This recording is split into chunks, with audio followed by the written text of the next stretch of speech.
Panginoon, iligtas mo kami sa lindol.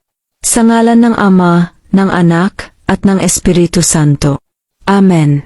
Panginoong Diyos na makapangyarihan sa lahat, lumikha ng langit, lupa, at buong sanlibutan.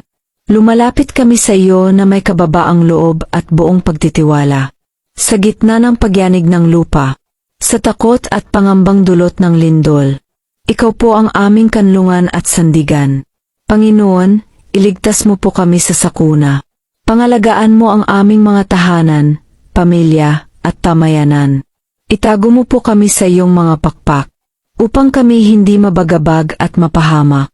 Patibayin mo ang aming loob, upang sa gitna ng lindol ay manatili kaming kalmado, maingat at mapagmatyag.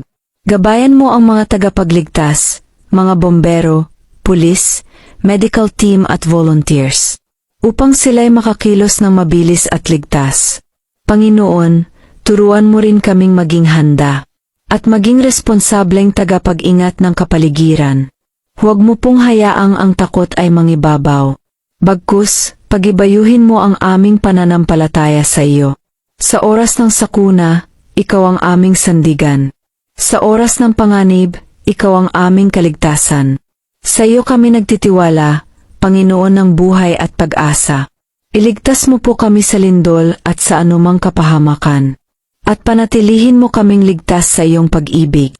Ito po ang aming panalangin, sa ngalan ni Jesus. Amen.